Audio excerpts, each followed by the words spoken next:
Chapter 3, wiring methods and material is the rule. First article we're covering is Article 300, general requirements for wiring methods. Okay, 300.3 is talking about conductors, and it's important when we talk about conductors that we recognize Article 310 deals with the requirements of conductors, and there's a table, I believe it's 310.104, which talks about the properties of conductors. So whenever the code is talking about conductors themselves, they're talking about single conductors that's going to be a building wiring, and it's going to tell us that you're going to have to put it in a wiring method. So let's take a look at the rule itself. The basic rule is single conductors, meaning building wiring, must be installed within a raceway, a cable, or an enclosure. Now, we got to make a subtle distinction. You can get single conductor surface entrance cable. That would be USE. You can also, I believe, some of you guys can check this out for me. I think you can get single conductor UF cable. Well, if you look at that, you say, well, wait a minute now. I thought single conductors had to be in a wiring method or a cable. Well, single conductor service entrance cable or single conductor UF cable, that is a wiring method because it falls within the scope of 338 for service entrance conductors, if it's SEU, or if it falls within the scope of Article 340, if it's UF cable. So you cannot run, I have to tell you a story. And to this day, Brian, you were saying yesterday, or as we go along, you see your code light flash before you and you get sick to your stomach. Yeah. I remember I was a helper, and I was working on a job, and the transformer was really close to the building, but it was so close that the stub-outs, there was no way to get the PVC to get to the transformer location. So I convinced the foreman on the job that you could use THWN, single conductor, put it in the dirt by itself, and put some plywood on top of that and fill it up with dirt. And we were okay because THW, it was THW at that time, was suitable for a wet location. And I still feel bad about that because I realized, man, this has been like around 30 years ago. Listen, that's single conductor that is not identified to be installed as it has in direct earth. It's designed to be installed in what? A wiring method. If we had used single conductor service entrance cable or single conductor UF cable, 338 or 340, then we would have been fine. So understand when the code is talking about conductors, we got to be very sensitive to realize they're talking about the building wiring, the wiring methods that you're going to put, the wiring that you're going to be putting in a wiring method, a Chapter 3 wiring method. Let's look at some graphics here. We've seen these things all over the place, guys running single conductors, obviously a code violation. This is a solar PV installation, again. And Ron, you gave me this photo here. Here's some single conductors that was just run outside, and then there was a wire connector, wire nut. There was a loose connection, and it wasn't in a wiring method. It wasn't in a box. It didn't comply with Chapter 3, you know. Here's in a marina. This is not good stuff. Now, I don't know. I have a feeling it's possible that the wiring we're looking at in this particular photo, that might be USC cable. I'm just saying. But if it were USC cable, when we get into 338 USC cable, let's try to remember this photo and think about, is that okay? Is it not okay? I think if nothing else, for sure it's subject to physical damage. So when we get to 338, that's a problem there. But that is a wiring method. So we'll talk more about that. But that is not a building wiring. That is a wiring method. 338. Let's go on. On the single conductor rule, the code says all the conductors of a circuit must be installed in the same raceway, cable, trench, cord, or cable tray to minimize inductive heating of metal raceways and enclosures, and to maintain a low impedance ground fault current path. Let me focus on one little small item here, and it has to do with minimizing inductive heating of metal raceways. Hold this thought. We're going to talk a little bit more about that, but just understand this principle. We need to have all the circuit conductors inside the same raceway, cable, trench, or cord, or cable tray because of this. Alternating current creates a magnetic field around the conductors. And if I have them all bundled together, we talked about this on GFCIs, an article in chapter 1, how GFCIs operate. If we want all the conductors bundled together, what happens to magnetic fields? They cancel. If you have current traveling on one set of conductors and then current returning back on another set of conductors not bundled together, you're going to create electrical magnetic fields, EMF. And I get calls from a lot of people around the country because they're very much sensitive to that and they're very concerned. And I'm not going to say that they're nuts. I really am not going to say that they're nuts. I probably thought they were at one time, but now I'm learning, what's going on. But it doesn't really matter. How do you solve the problem? Keep all the circuit conductors together. Then you cancel the magnetic fields. You don't have an EMF problem. When you get into a panel, guess what you don't do? You don't have the wires running around phase A here and then phase B there, because what happens? You have no ability to cancel the currents. So if you want to reduce EMF, you do what? You put them together and you come in there. You reduce EMF. If you're running a circuit, you don't run one wire in one direction on travelers and switch legs and have a neutral somewhere else, because you have what? Bring everything together. It reduces inductive heating. Mike, I don't know what inductive heating is. We're going to talk more about that, but I want you to realize this is physics. This is code, and that's what they want you to do. Also, when it comes to a fault, when fault current goes out, it's returning back to the source. What you don't want is a fault current traveling out on a hot wire and it now returning back to the source through metal and parts of buildings and everything like that. No, we want that equipment grounding conductor to be installed inside the raceway or in the trench or in the cable tray. It has to do with inductive reactance for that circuit. Victor. I think some people might think that that's a good thing to do, to separate the conductors out, because it reduces the number of conductors, current carrying conductors that are together. So and we have to reduce the capacity of the wires when they get too many of them together in one point. When we're running together. So there's a confusion there, I think, with some people will think that maybe that's a good thing to do, to separate them out, to keep them in smaller bundles together. But it's not the thing to do. The thing is this. I mentioned this in the first DVD. You have to truly understand practical application of electrical theory. And that's what we have a theory course. If you truly understand the electrical theory, when you get to the code, you will understand why there is this rule. If you don't know theory, and then you get to a rule and it doesn't seem to match what you're thinking about, before you know it, you start coming up with all kinds of visions, and it causes code violations. Let's go on to the next slide. Okay, continuing on that thought that we have to group the conductors together, and we described why.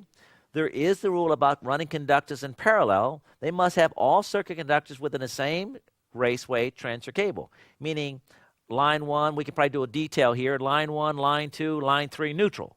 Line 1, line 2, line 3, neutral.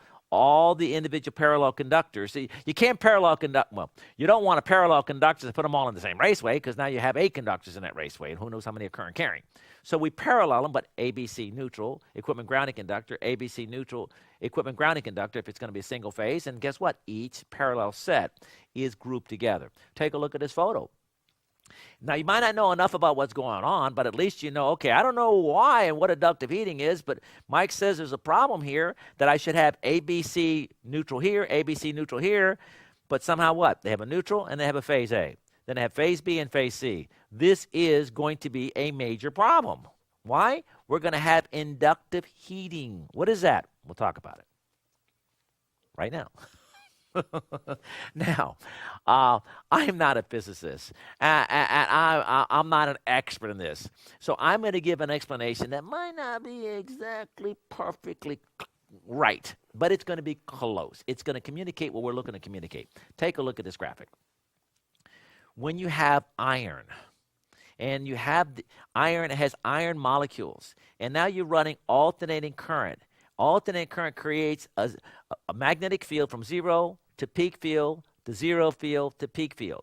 So at zero, the iron molecules are random, okay? They're random.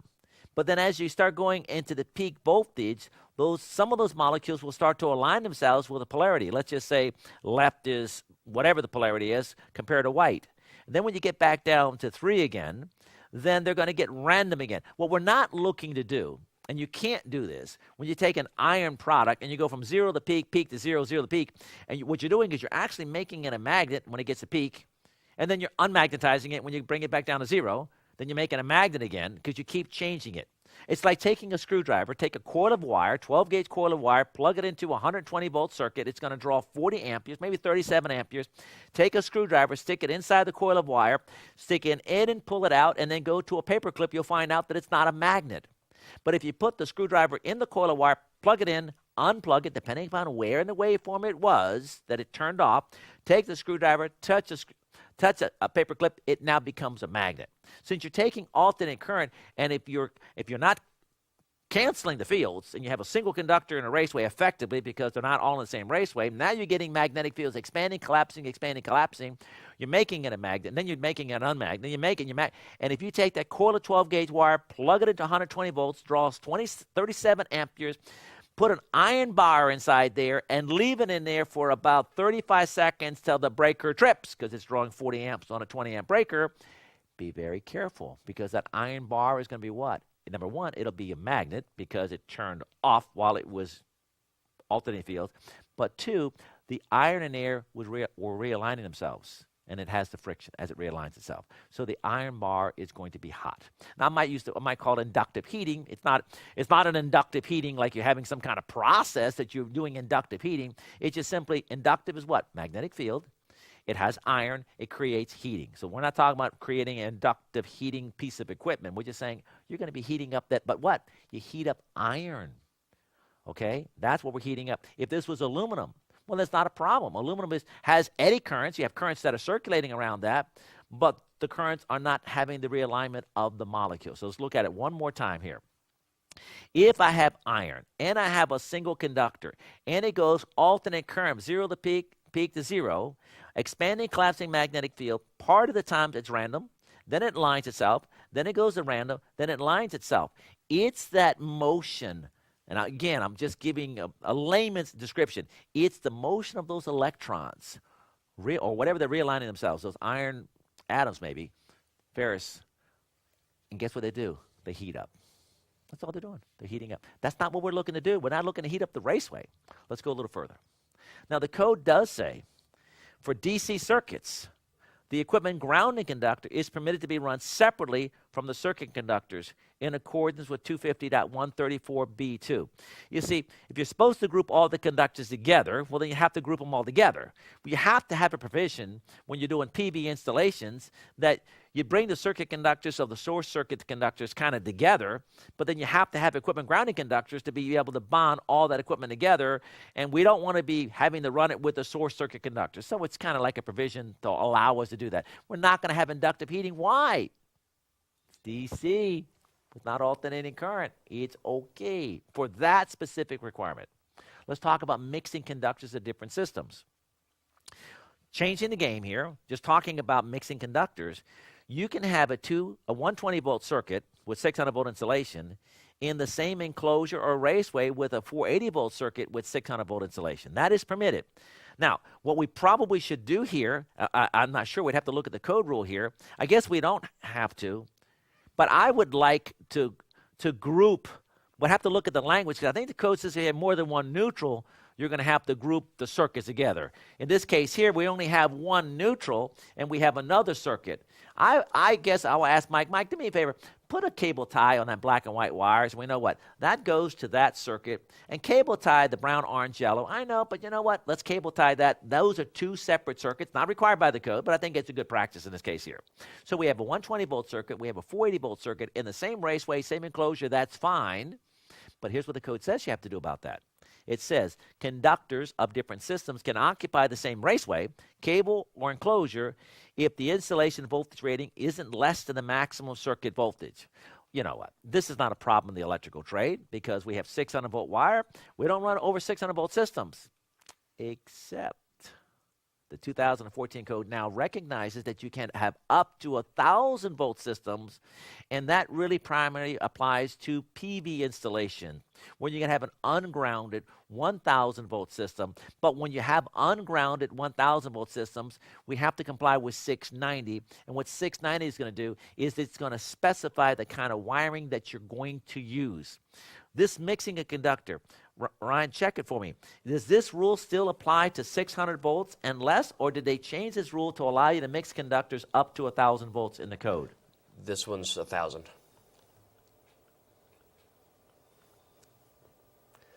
And you know what? It's difficult because they made proposals throughout the code to change everywhere that you see 600 up to 1,000. And you know, some areas that makes perfect sense. Some areas it doesn't. So you're going to have areas where it's 1,000 and areas where it's 600. Some of them passed, some of them failed, and you know, we're human, and this is brand new, and it's going to happen where was that 1,000 or 600? You know, so. But you do the best you can. This one's 1,000. And it's the 1,000. next one's going to be 600. It will be fine.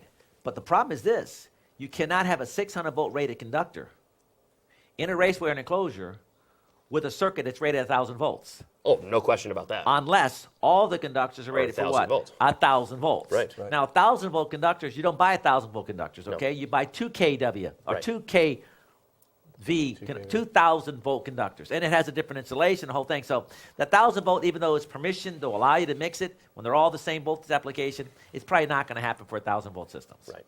Let's move on about mixing conductors. You are not permitted to have a Class 2 control wire in the same raceway with power conductors. Now, the code said back over here, you can mix different systems together, AC, DC, doesn't really matter what it is, as long as the rating of the conductor is no less than the maximum circuit voltage. Well, if you have an air conditioner, it's going to be a 12240. You have to have conductors that are building wiring that would be permitted together, and Class 2, which is your control area conductors for air conditioning, is not permitted. Now, this is not a code violation of 300.3C1. This is just an informational note that says, listen, some of you guys think you can mix the AC compressor wires, control wires, with the power conductors, and we want to give you a reference. Let's go to take a look at 725.136A, which says you cannot mix Class 2 conductors with power conductors. So let's go back to this graphic. So that graphic is a violation. However, there is a rule in 725.148B1 that says that you are permitted to put Class 1 circuit conductors with power conductors that are associated with the Class 1 circuit. Let's go this. Let's assume that these conductors were Class 1 circuit conductors. I'm sorry, that this is Class 1 circuit. These conductors are Class 1 circuits, okay? And if it's a Class 1 circuit, 725.48B1 says, oh, you can take a Class 1 circuit, you can put it with power conductors, as long as the Class 1 circuit is functionally associated with the power conductors. Well, Mike, I'm a little confused here. I don't even know what a Class 1 circuit is. I don't know what a Class 2 circuit is. 100%. Let me tell you a short version, but that's what we cover in the DVD having to do with the Understanding NEC Volume 2. We got a textbook for that, and we have DVDs. I'm just going to give you a short little version. If you see a transformer and it has the word Class 2, that means it is a Class 2 circuit. You cannot put that wire in the same raceway or cable or enclosure with other power conductors unless you comply with 725. Okay, and then there's some restrictions on when you can and can't do that. Okay, if the power supply says Class 3, well, then you cannot put in the same raceway power enclosure with any power conductors, except as permitted specifically in 725. If it doesn't say Class 2 and it doesn't say Class 3, then it is Class 1. Then you still have to go to 725 and you have to install it in accordance with the requirements of Class 1 circuits in 725. Now, I know it's getting complicated, and it is complicated, but this is not the time. All I'm saying is that once you know what a Class 1, Class 2, Class 3 circuit is, once you get that DVD and you get that chapter, you understand 725. Once you understand that, you will know what the code is saying. You can put a Class 1 circuit that is wired like a Chapter 3 wiring method in the same raceway power enclosure with power conductors where the control conductors are functionally associated with those power conductors. Not very often that it happens, but look at this graphic here. If this was a Class 1 circuit and it's functionally associated with that AC compressor, then that conductor can be mixed. Well, Mike, how do I know? Listen, when you go to an air conditioner, it will be marked Class 2. So let's go back to this graphic, which means you can't do it. But if it were Class 1, then you can do it. But watch this. It's all done with mirrors here. If you go to 725.130A, exception 2, it says these exact words. If you take a Sharpie and you cross out the word Class 2, then this becomes automatically what? Class 1. All right. Maybe it doesn't use those exact words. Maybe it doesn't say if you use a Sharpie.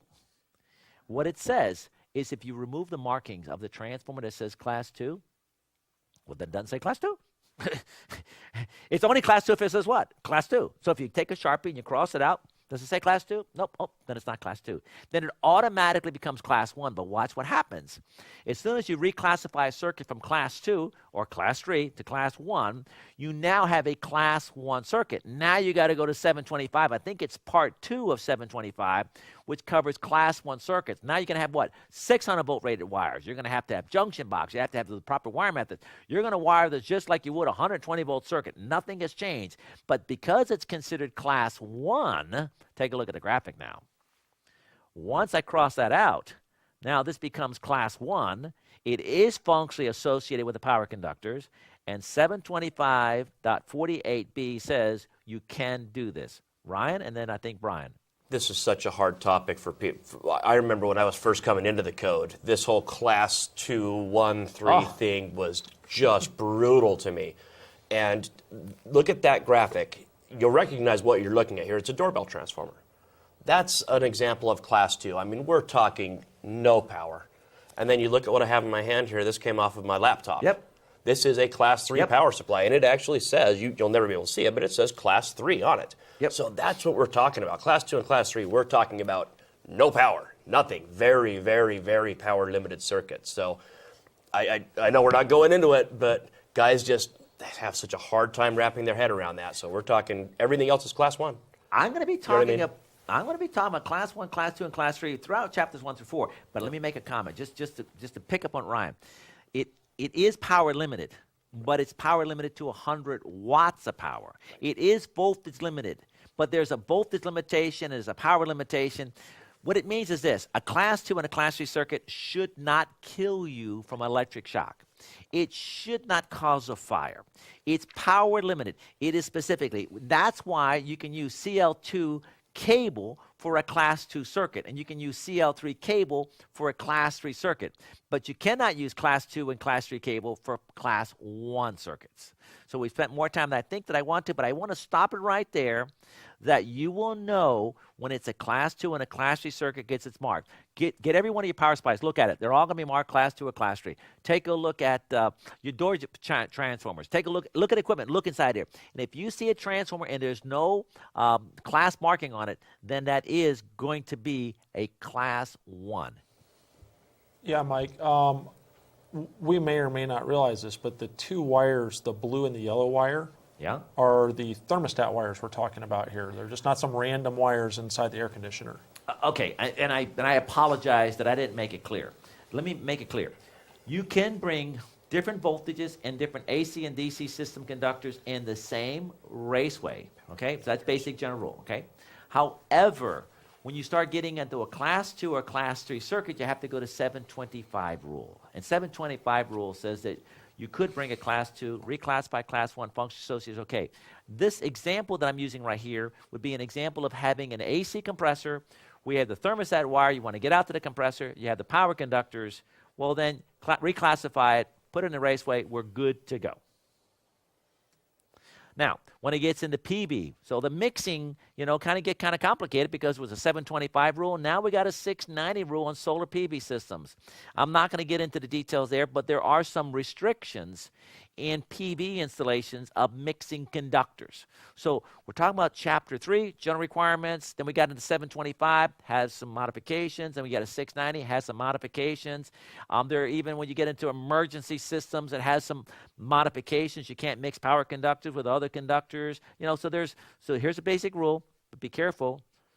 The other chapters, 5, 6, 7, could be modifying that. Let's move on to 300.4, protection against physical damage. Okay. If you're running cables through wood members, you got to maintain 1 1/4 inch separation from the edge, or put a metal plate or kick plate. So any cable wiring method. This is what?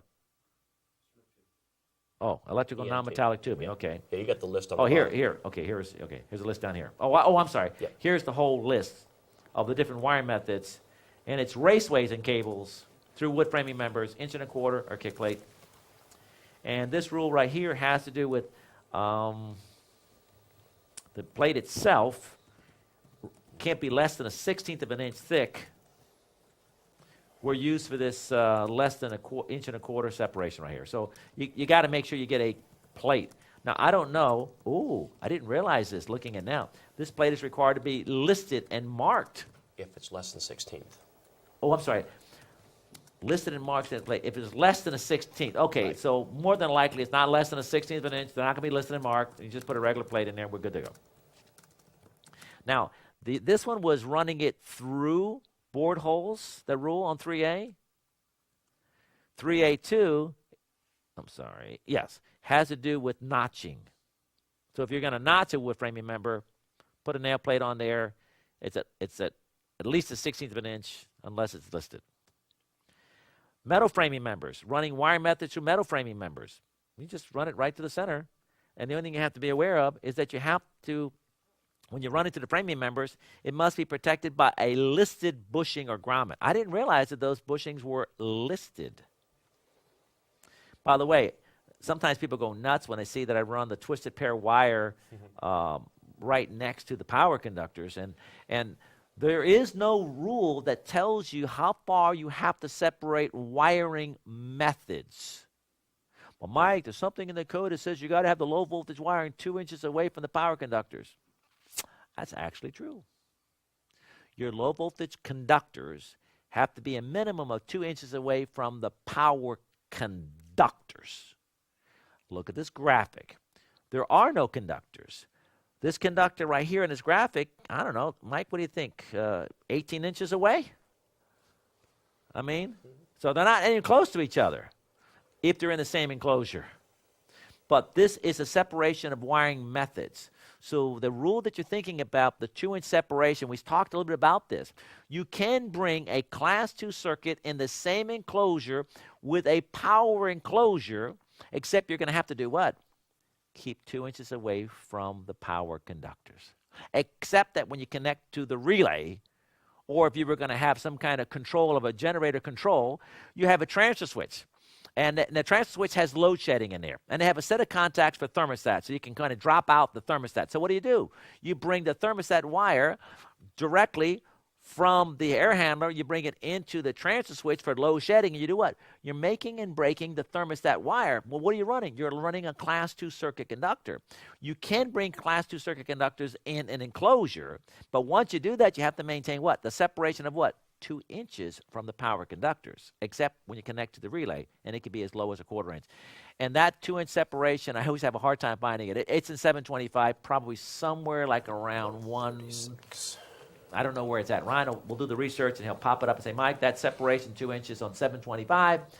Ryan, look around somewhere like 148. My heart is telling me. Sure thought it was 136. It might even be 136. All right, we're moving on here. This is talking about cables from parallel framing members and furring strips. I have to maintain, first of all, if I'm running parallel to it, 1.25 from the edge. It'd be like drilling a hole, right? And if you parallel framing members, 1.25 away from that. I think it's kind of obvious that when they put in the drywall, the guy kind of might get off a little bit there when he's putting in the drywall. So 1.25 is the number. Why 1.25? I don't know. It's what it took to get 2/3 of the guys to vote on. They agreed on 1.25. It's a number. Oh, Ryan, what was that reference? 136I. 136I. Right. Says that conductors have to be separated by 2 inches. Yeah. Well, yeah. It's a big one. You got to give it a Exactly. Yeah. I mean, that's 136 is huge. It is. Yeah. Let's go to 300.4G, talking about the insulations, bushings. When I was an electrician, I really didn't understand this. I didn't understand, well, when do you put a bushing, when do you not put a bushing? And, of course, I didn't have the code, but I didn't understand that whole rule. And basically what it comes down is this. Smaller conductors have a very small bending radius. So you don't generally have to have a bushing on a smaller conductor because you can bend. When you start getting the larger conductors, and I don't know if the purpose is after you put them in and then you bend them, or if the purpose is because you're going to be pulling it in, you're supposed to provide the protection when you're pulling it in, or is it you're supposed to, when you put it in, and bend it. But if it's 4 gauge and larger, then you're always going to have a protective bushing, including PVC, unless you can get some kind of fitting that would that be equivalent for the protection. You say, what is that? A bell end. Maybe many of you have never seen a bell end, but it's just a piece of PVC, and then you put a fitting on the end, and it has like a bell that opens up, and you put that in the bottom of, say, of a transformer enclosure, what have you. Or put a male adapter on there and put a plastic bushing on the end of that. Either way, 4 gauge and large, you have to protect it. And when you get to rigid and IMC, because rigid IMC is already threaded or it has a sharp edge, so when you right off that edge right there, then you're going to have a bushing regardless of the size. Let's take a look at this graphic here. Okay, 300 at 4G. Let's understand something. There's only, that I can think of right now, there's only 3 ways you can terminate a raceway. You ready for this? One is you're going to directly go to an enclosure. 2, and you're going to go to enclosure in one of 2 ways. It's going to be a threaded conduit entry, or you're going to go in via a connector. The only other way you would terminate a raceway is if it's going to be a stub into a switchboard, in the bottom of let's say a transformer. In other words, you're physically not going to terminate the raceway, mechanically terminate the raceway to an enclosure. Let's take the part you're going into an enclosure first. Take a look at the graphic. If it's a threaded entry, no matter what size conductor, you will always have a bushing.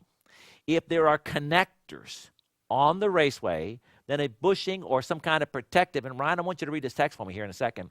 You're going to have a bushing or some kind of other fitting inside here that if it's 4 and larger, you will always have a way to protect it.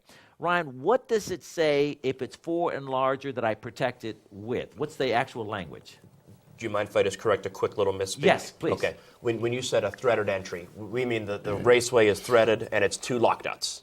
You know what I mean? Okay, thank you. So, yeah, if it threads into the enclosure, then there's no bushing. Okay, you're right. Okay, so where a raceway enters an enclosure right. with lock nuts. With 2 lock nuts. And it is threaded, right. which means there's a sharp edge to that die when it was cut. Okay? Right. All right, go ahead. Okay, so what the rule says then, we're in 300.4G, where raceways contain 4 gauge or larger insulated circuit conductors, shall be protected by an identified fitting, providing a smoothly rounded, insulating surface, unless the conductors are separated from the fitting or raceway by identified insulating material that's securely fastened in place.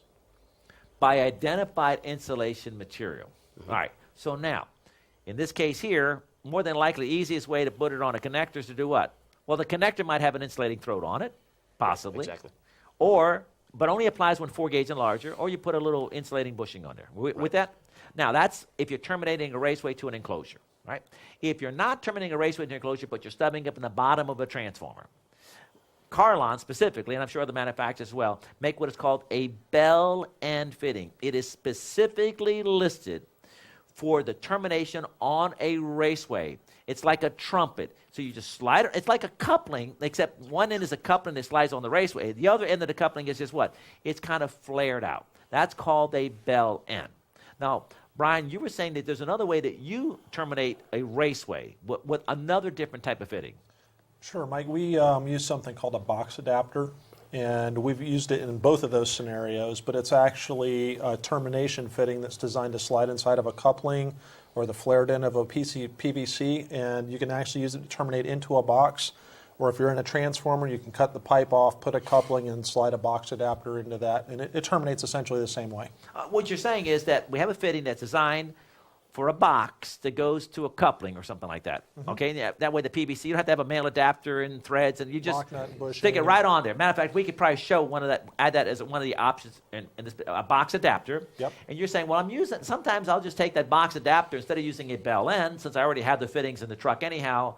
Instead of me going out and buying a bell end, I'll just go, when I stub up the bottom of the transformer or bottom of the switchboard, I put a coupling and a box adapter on there. Yep. Okay. It's not designed for that specific application, but Ryan, it works. It works. Yep. And that's the important thing there. Well, that was pretty easy to cover.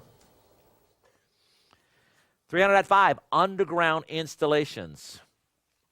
The key here is that you have to have a certain amount of cover on top of the wiring method. And table 300.5, you really got to take a look at it. This doesn't do justice in the graphic here, nor in a textbook, and that's not the intent. We're not, in our textbook, intending in any way to imply we're the code. We're giving you some bits and pieces, and we're trying to explain. We're an instruction manual, right? We're not a standard here. So you got to be sure, particularly on 300.5, in that table, that you make sure, in any of the tables, that you make sure you go to the actual code book and you read the language and all the little notes that are reference to that. Ryan? Yeah, I don't think we've mentioned it yet, or even in the other DVDs, so this is a good time. We spoke in the first DVD, 90.5C talks about informational notes, and they're not part of the code, they're just information. Right. Well, there's other notes in the code, and those are table notes. Those are part of the code, so be very careful. Just the word note doesn't mean anything. It's either a table note or it's an informational note. Informational notes, don't read them if you don't want to. They're not part of the code. Table notes are part of the table. They're part of the code. And sometimes we actually make that mistake in our textbook. Yeah. Where we used to not make a mistake, but we don't call an informational note in our textbook an informational note. We just simply say it's a note. But you got to be careful, because if you have a note that's within the context of a table, as Ryan was saying, and there are a lot of tables that have notes inside there, that is actually a requirement. So that's what he just said, but I just want to double up on that. And Ryan, do me a favor. When we get into the actual table, that would be a beautiful time to bring it up. Is there anything specific on this table that you'd like to bring up that we should look at? Or is it now, Mike, let's wait till we get another table with another note I'd like to kind of focus on? Okay. Note 5, for example. All right, I know we're not going to cover We're that. on table 300.5. Oh, yeah. What happens if you're going underground and you hit the Rock of Gibraltar? You know what I mean?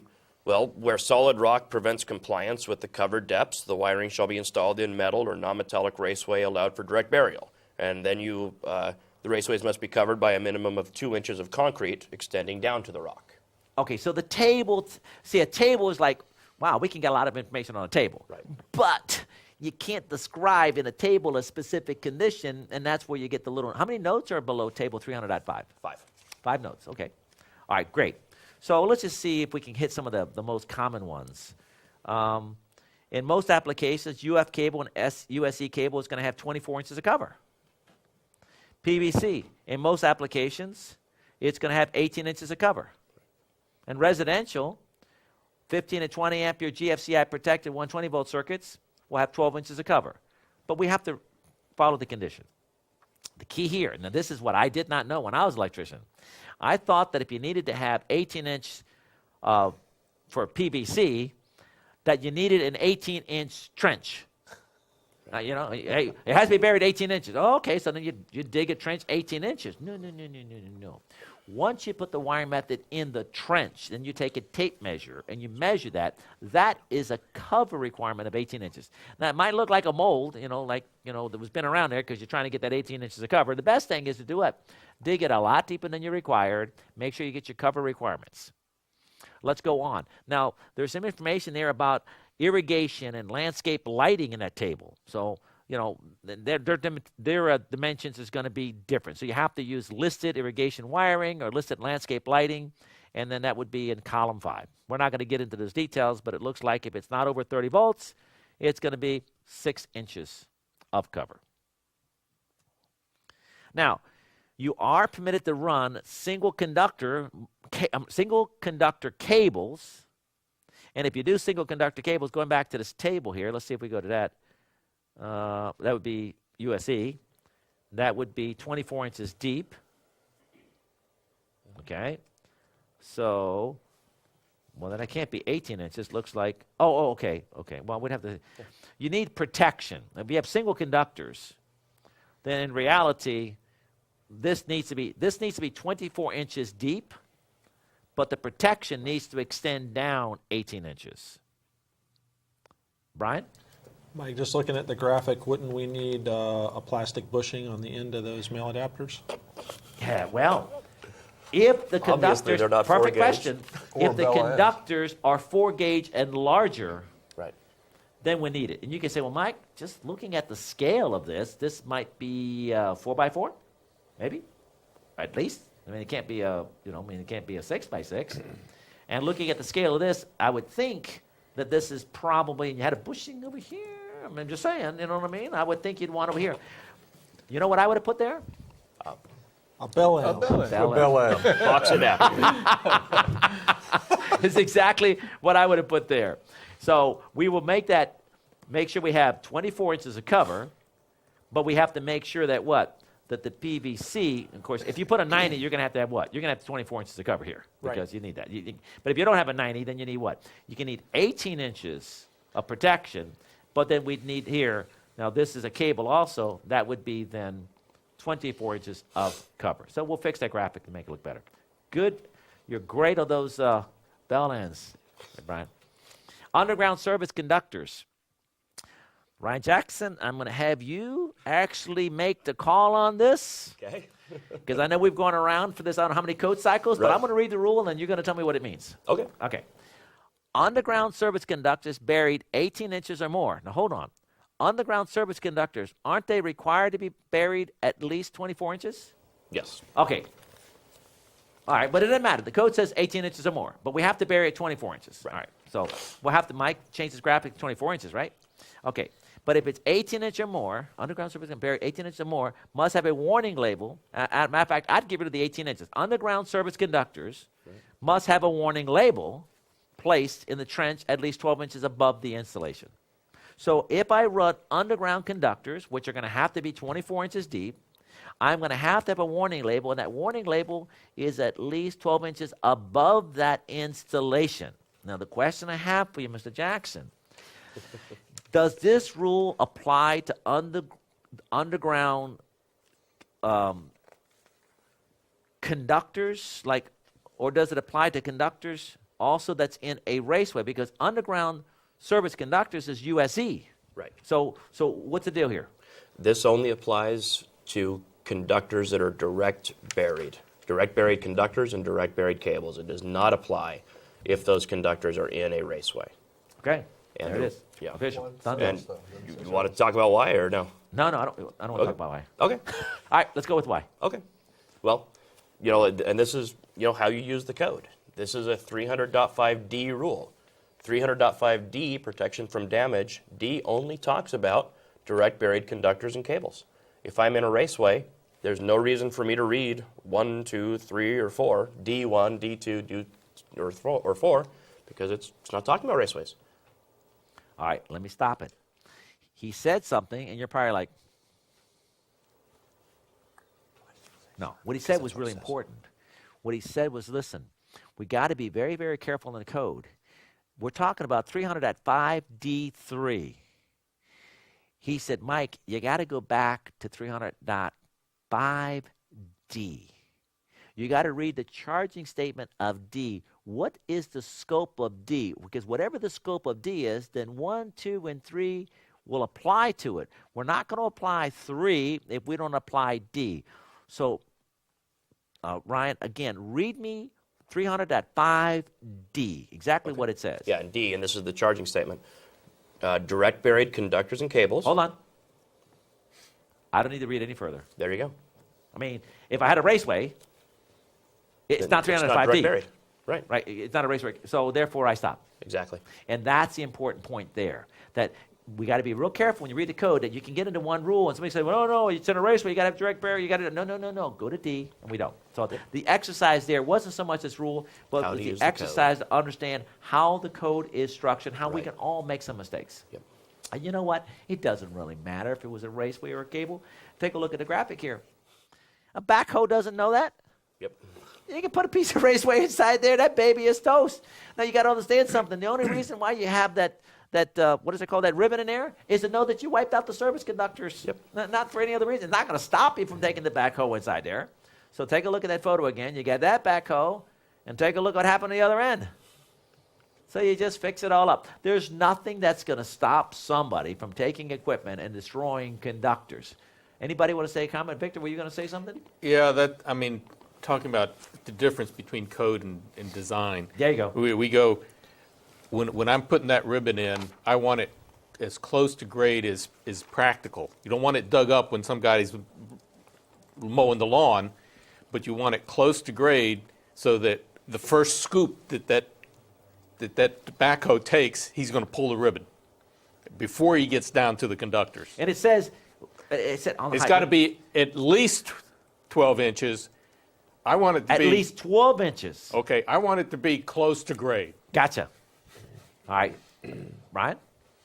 We, as a practice, we put it as high in the ditch as we can. A lot of our power companies would prefer that we backfill the ditch, put the tape in 10 or 12 inches from the surface, and let them see it before we can cover it the rest of the way up. Makes sense? Yeah. Okay, let's move on. 300.5E, single conductors, underground splices. And I guess the heading we got to be careful on here. This is going to be single conductor suitable for direct burial. Is that right? Because you can't run THW. I mean, who would do something stupid like that, right? And just put it under the ground. You got to use USC or UF cables. Single conductor UF or USC. Single conductor UF or USC conductors can be spliced underground with a device that is listed for direct burial. The key there is, and I think we talked about this in 110.14, make sure that the fitting is specifically listed for direct burial. Not wet location, but for direct burial. And there's a lot of irrigation and, anytime you run it 24 inches deep, run single conductors listed for direct burial, you have a problem, you cut it up, go inside there, make a splice, and you're fine. Let's move on to 300.5I. We talked about this previously. I'm not quite sure what this is the best place to locate it in the code. It talks about isolated parallel phases. You see, the code says back in 300, I think it was 3C, that says all conductors must be in the same raceway. ABC neutral, ABC neutral, ABC neutral. But 300.5I says that if it's PVC, and Ryan, another subtle point, it's in 300.5. Yes. Can you read me what 300.5 is talking about? So this would be 300.5. Got to flip back a page. 300.5 doesn't have a charging statement. It goes directly to A. But 300.5 is underground installations. Okay. Period. What's the title of 300.5? Underground installations. Stop right there. Underground installations. So if I want to run single conductors inside of a raceway, go to this graphic right here.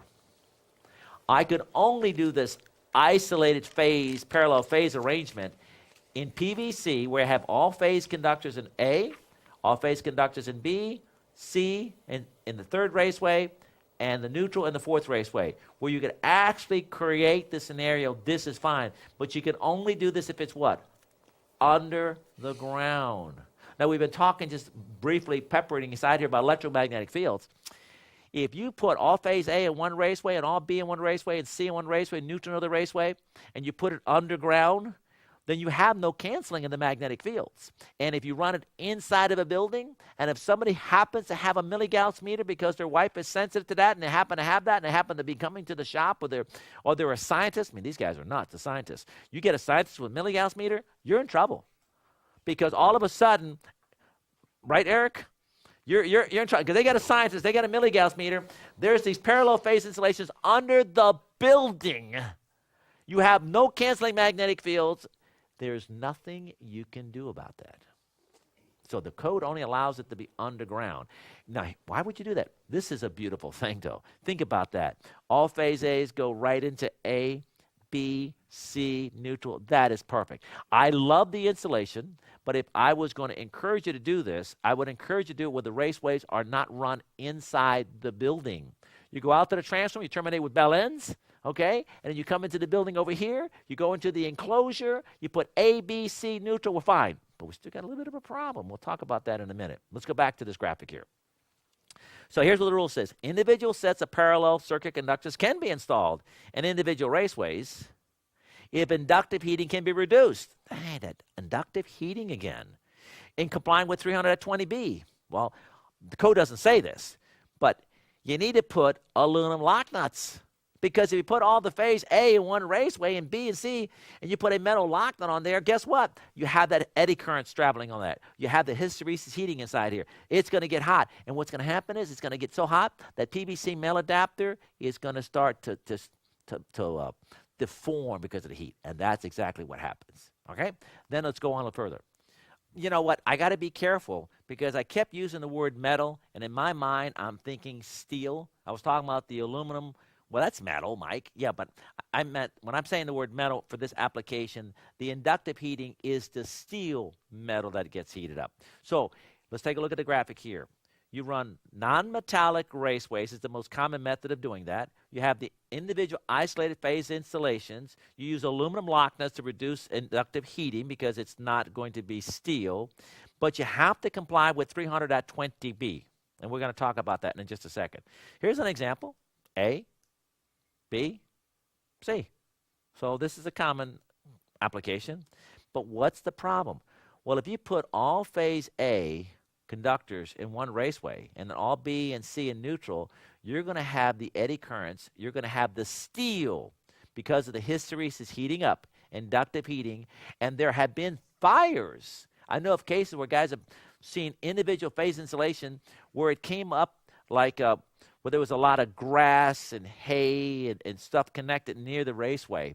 And because the raceway got cherry hot, there were actually some cases where they had run MI cable, mineral insulated cable, up high-rise buildings, 2-hour fire-rated thing, the whole thing. And when they ran single conductor MI cable and they entered inside the metal steel enclosure, it does what? Single conductor. It creates a huge amount of inductive heating. So how do you solve the problem? Well, the code recognizes physics. It's all about basic physics. It recognizes this phenomena. Here's what it tells you to do. It's not a problem. Watch. It doesn't say this. Take a sawzall. Just cut between A to B, B to C, C to the neutral, and guess what you have? One opening. And then guess what? One opening. If you take A, B, C, and neutral, and you put them all under the same opening, magnetic fields all cancel when it comes to the enclosure. And that's the solution to the isolate phase insulations. All right, we're moving on to 300.7, raceways exposed to different temperatures. You know, it's kind of obvious if you have a walk-in cooler freezer and you bring a raceway inside that from the outside, well, maybe not obvious. The fact is that it is colder inside, let's say, than it's going to be outside the enclosure. Well, then, if you don't know this, when you have cold air and you have hot air, one has more humidity than the other, and the temperature changes, it changes in the condensation, and of course now it turns into a liquid. So what's the code want you to do? Listen, put a seal there. You know, make sure that the cold air doesn't transfer to the hot air section, or the hot air doesn't transfer to cold. I don't know enough about cold and hot and air conditioning. It's not, you really don't make it colder. You're taking heat out. Whatever. I don't really care. All I know, if that something is, I get a glass of water and it's cold, and I'm in Florida humidity, I now have condensation and you ruin furniture, right? Because you're having a byproduct of that moisture. So same thing when it comes to raceway systems. You're going between two different temperatures. You need to provide some kind of seal. It's not an explosion-proof seal, just some duck putty. You stick it right inside there. But it's not just because the inside is a freezer and the outside is it's not in a building. It could be that outside is freezing and inside it's warm, you know. So, Victor, do you guys ever get involved? I mean, you're doing this huge amount of stuff all over the world. Do you guys concern yourself with sealing temperatures? Can you give me some examples? Yeah, one place that I used to work at a lot was a refrigerated warehouse. The inside temperature was 17 degrees.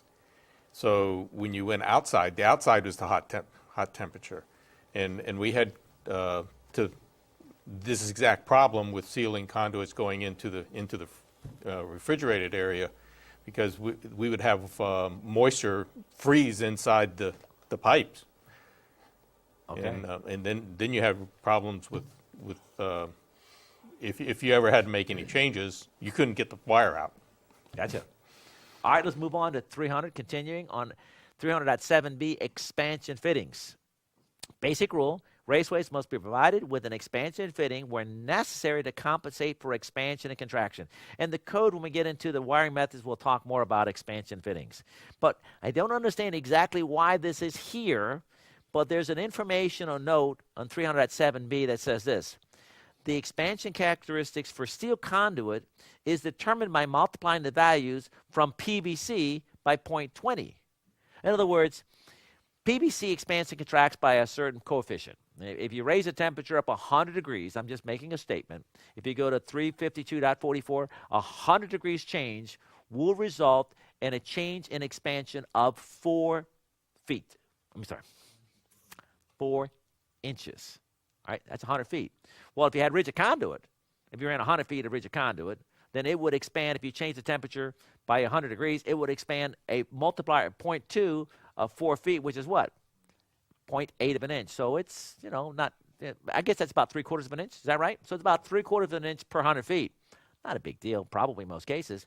But I know of a case where they ran, what's the dam that's outside of Vegas? That's Hoover Dam. The story I have is that they ran this conduit. I don't know how wide the Hoover Dam is, but it's more than, 25 feet, okay? And so they ran this conduit all the way across this thing, or a large distance, or across bridges and things like that. And they didn't put any expansion fittings. Well, guess what happens when you're in the desert in the daytime? Huge heat. What happens at the temperature at nighttime? I never could figure that whole thing out. How could it be so hot in the daytime and then you'd be freezing? I mean, I was to Colorado once, and I actually watched the temperature. I mean, a little bubble, it went down. Sun went down, it went. I'm like, I said, come here, look at this. You can actually see it moving. So the change is dramatic.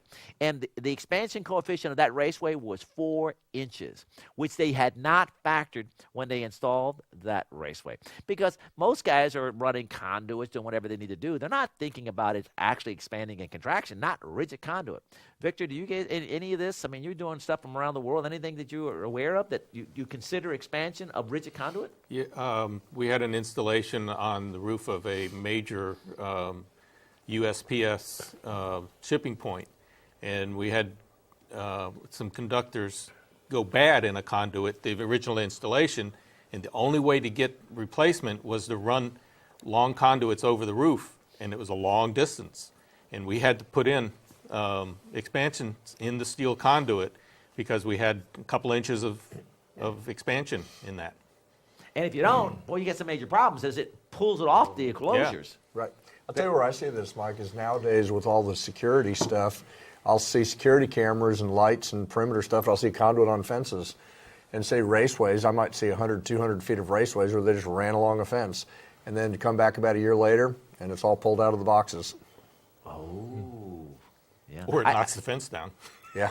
Or knock the fence down. Short little story. When I was an electrical contractor, I got a call from the inspector. Hey, listen, I'm going to give you a final your inspection here, but you might want to put your couplings and put your pipe back together before you pour the slab. I don't really care.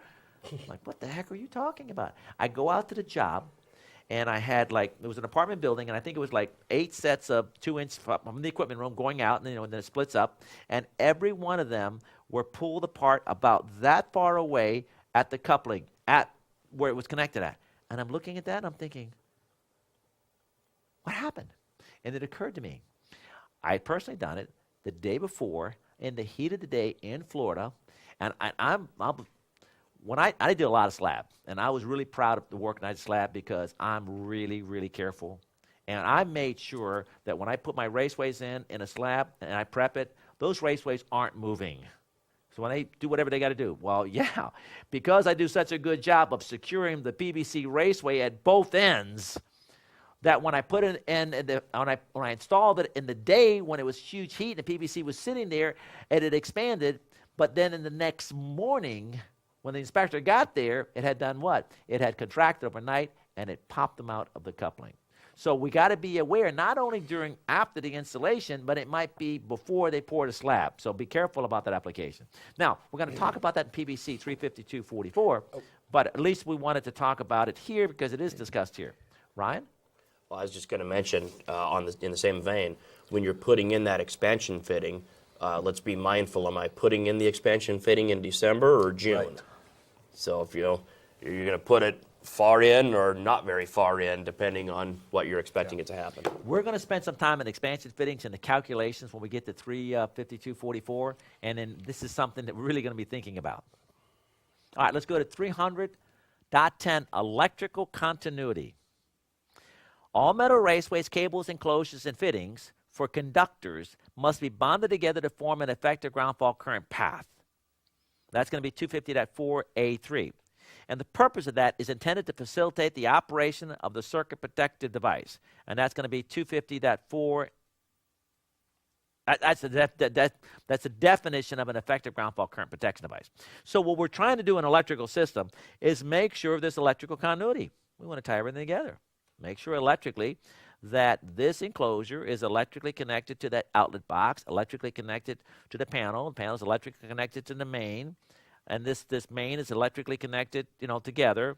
And I'm not going to get into fault current path and how that works out because that's contained in the DVD on grounding and bonding. But the principle is that we want to make sure everything is electrically connected together because we want to be able to clear fault. It's part of the effective ground fault current path. But there are times that you don't need to do that. If you're going to use a raceway and you're going to be sleeving cables because you're running some Romex here and you're just trying to provide protection, well, then you have a wiring method inside of a raceway. Well, the wiring method itself has to contain an equipment grounding conductor. So now you're using the raceway not as your equipment grounding conductor, but you're using the raceway for a metal sleeve. And let's take a look at this just simple exception there. 310, exception 1 says short sections of raceways used for the support or protection of cables are not required to be electrically continuous. Now, the graphic that I'm showing here is I'm actually showing some twisted pair conductors. Twisted pair conductors would be communications wiring. Chapter 8. Well, Mike, you said Chapter 8 doesn't apply to Chapters 1 through 4 or 5, 6, and 7. You're absolutely right. 90.3 says Chapters 1 through 4 are general. 5, 6, and 7 can modify 1 through 4. Chapter 8 is independent of 1 through 7, except as referenced in Chapter 8. In Chapter 8, it's 800.110 A1. A1 says that, listen, you don't have to run a Chapter 3 wire method for communication systems. You don't have to. But if you do, then you are going to comply with Chapter 3, all of Chapter 3. So if you decide to run EMT, and you don't have to, but because you want to run EMT, then you got to comply with all of Chapter 3. But let's take a look at that. 300.10 exception says you don't have to have that raceway electrically continuous for the communications for obvious reasons. We're not trying to clear fault. 300.11, securing and supporting. Shouldn't be too complicated. The ceiling support wires that's used to support the ceiling grid are designed for the ceiling grid. They are not permitted to support any electrical cables or any electrical wiring methods or any electrical boxes. So therefore, you have to add your own independent support wires. And when you add an independent support wire, such as a spanner, then it's going to be secured at both ends. What I actually want to do is I want to have some of these cables connected to, I think they call it a J-hook, Brian, is that what they call it? And a J-hook is not a wire that gets secured at both ends. It's just simply a J-hook that's designed that you just kind of hook the conductors inside the J-hook. So we got to be careful that in the low voltage industry, they make specific products. Now, Brian, if it's a bar joist ceiling, how do they connect the J-hook to the bar joist ceiling? There's a number of different types, but a lot of them are just hammer on, and you'll hammer them right onto the edge of the little angle there, and then so your cables are actually up a lot higher in that particular instance. Okay, so we need to add some graphics somewhere. If you get a picture or something like that, or get Mike on the internet, we could do that, because I don't have any pictures showing J-hooks. It's a mechanical device, like you say, you mechanically connect it to the bar joist, you take your wires, you just throw it right on top of that. That's different than me going into a ceiling, and then I got the ceiling support wires, and I want to support the cables to the ceiling support wires. Now, you can't do that. And if I'm not going to use some fitting that's identified for that application, but I'm going to go get a wire and start connecting it to the ceiling, connecting it above the ceiling, well, then I need to secure both ends. I can't have those wires just kind of floating out there and putting AMT and boxes, what have you. So you secure both ends. Victor? Going beyond this, the violation that I see is people just running it through the bar joist, just laying on top of the joist and using the bar joist as the support. And that's no good. I don't know. I think going to the bar joist is fine. I don't know of any code rule that says that. As a matter of fact, all wire methods say that if you're going to be running, we're going to get into that when we get into the wiring methods, but all wiring methods that is laying on wood or metal framing members that you're running through them do not need to be secured. They can just be supported right on that. So you're actually okay. If you secure it within 3 feet of the ends, right? We secure it within 3 feet of termination, and then it becomes supported through the framing member. So. Yeah, sorry about that, Victor. Okay. Well, we'll let it go. Well, Okay, good. And I would too if I were you. Okay. It's code. You know what? This is something that those of you watching the DVD recognize. You know, we're not perfect, and we all think something. And there's so much code involved here, and we have so much experience, and we all come from different worlds. Now, Victor comes from this large 60,000 people organization with engineering and architects and landscape and everything else like that. And they have practices and has specifications, and they would never allow something like that. But he's not an expert in the code. It's like, oh, I didn't realize you could actually run the wiring method. Like, yeah, that's a code. So I don't want you in any way thinking like, well, how come you didn't know that? Well, there's a lot of things Victor knows that I don't know and you don't know. We're all kind of like having our own little areas that we know more about something else. Let's move on. 314.23D1. Outlet boxes are permitted to be secured to suspended ceiling members by bolts, screws, rivets, clips, or other means identified for the purpose. Now watch this. We're talking about 300.11A2, which is the 300 rules, okay? But I'm just making a comment that when you get into boxes, box rules on 314 says you can secure a box to the ceiling grid. It's okay. Also, if we're going to get to luminaires, go to Article 410 for luminaires, you are permitted to secure the luminaires to the ceiling grid. Now, we're talking code. I'm sorry, let me phrase it. Thank you very much. You are required to secure the luminaires to the ceiling grid. So not that you can't, you are required to do that. Now, whether you need independent support or not, that's a whole different story. It's a building code. Brian? Mike, I just want to ask a question that I think should be addressed. A lot of inspectors have a problem with fixture whips touching the grid ceiling. Could you address that? If you take a look at, well, we don't have any pictures right here. We're going to be talking about fixture. Every one of my graphics, when we're talking about fixture whips, show them all touching the ceiling grid. Okay. Because it's fine. Okay. So, but back over here, looking at this graphic in 41036B, the independent support of fixtures. And Ryan, you want to talk about help our electrical guys understand that the code says you're required to secure the fixture to the grid, right. But then sometimes inspectors say, well, that's not good enough. I want you to independently support those fixtures. Tell us the building code stuff on this here. Well, ceiling grid is that's kind of a tough one in the building code, in the International Building Code. It actually refers you to a couple other documents, ASCII 7 and CISCA 3-4, depending on what seismic design category you're in. So I'm in Utah, we're high seismic. So we have to use what's called heavy-duty ceiling grid. And, yeah, and I absolutely have to support my lights independent of the grid. I have to secure them to the grid. Not an option. But I also have to support opposing corners up to the structure. Or if, depending on where the mains are and different things and where the ceiling support wires are in relationship to the white, I might have to do all four corners. It's tough. It depends mainly, I think, on what seismic design category you're in. So this is building code. This is building code. Let's talk about the NEC. Let me review this again. Ceiling support wires. I can't use the ceiling support wires. Correct. I can't use the ceiling grid. Right. But if I have a box, the box can be secured to the ceiling grid. Yes.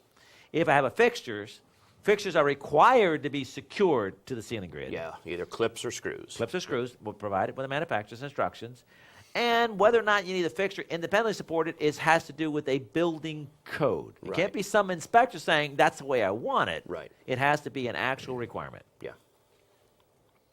Let's go on to 311B. A raceway cannot be used for the support of other raceways, cables, or equipment. I think that's kind of ridiculous. I mean, come on, you got a little Cat 5 cable, and you got a little thing, and you got a piece of raceway there. Hey, sorry, code doesn't permit that. So that's what the code says. Brian?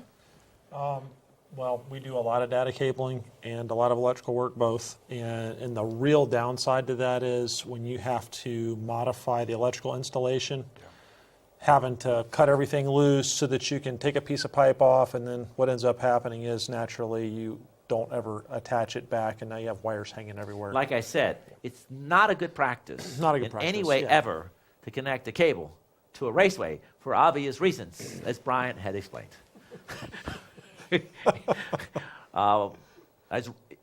Ryan, did you want to say anything? Or Well, I think that's good enough. But there's The problem is when you're writing a code, you have to draw a line somewhere. Yeah. I mean, okay, yeah, 4-inch rigid supporting a Cat 5 is probably okay. Well, what about half-inch EMT supporting 500 kc mil MC cable? Well, where do you draw the line? You just say, you know what, you can't do it. And you know what, Brian, I think you really brought out a brilliant point, that it appears initially that's a good idea, but you know what, this insulation is not just for today, it's for long term, and things take place, and then now you're having a problem long term. Here's a rule, however, this code actually does allow, 311B2 does allow you to support Class 2 cable.